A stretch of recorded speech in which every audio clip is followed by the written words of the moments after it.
This is Yardbarker's Chris Mueller.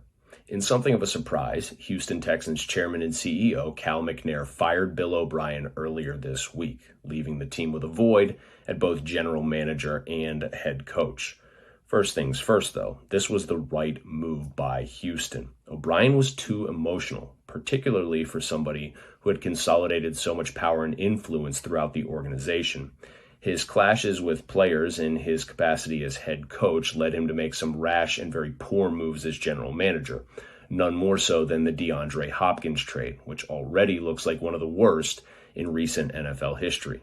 O'Brien also gave up a king's ransom to Miami to score tackle Laramie Tunsil, but then botched the subsequent contract extension talks, giving Tunsil all the leverage and allowing him to reset the market at tackle, also hamstringing Houston's ability to surround Deshaun Watson with a more quality roster. O'Brien, the head coach, was a little bit better, but those emotional tendencies still crept into his game day performance, specifically in last year's divisional playoffs against the Kansas City Chiefs, where he squandered a huge early lead with some curious decision-making, especially some timid decision-making, given how well his offense had been playing, and ended up getting blown out in spectacular fashion. He and the Texans never really recovered from that collapse, and that seems like the precursor to everything that happened earlier this week. The task now for Houston is to find a new general manager and then to empower that GM to hire a new head coach. New England's Nick Caserio would seem a logical fit for the GM job, as Houston pursued him in 2019 before the Patriots filed tampering charges and Caserio ended up staying put.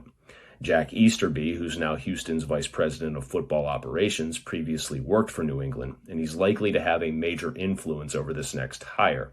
It wouldn't be surprising, given that Patriots connection, if he ended up trying to poach Caserio again.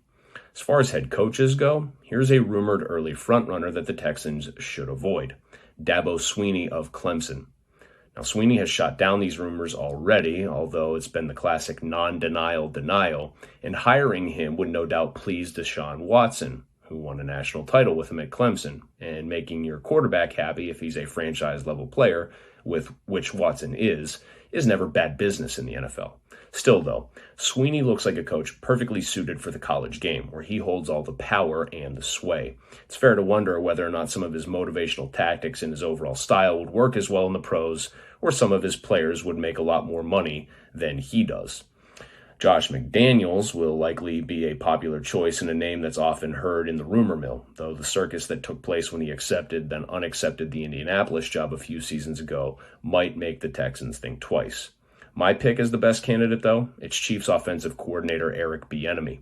Bieniemy has been an integral part of Kansas City's success, and both Andy Reid and Patrick Mahomes have praised him time and time again. He would go from working with perhaps the most talented passer in league history to one who is still very much among the league's elite, and his schemes and ability to get the most out of an offense would work well and serve the Texans well long term. There might be splashier names out there, but Bieniemy would be a home run hire for a franchise that desperately needs one. For Yardbarker, I'm Chris Mueller.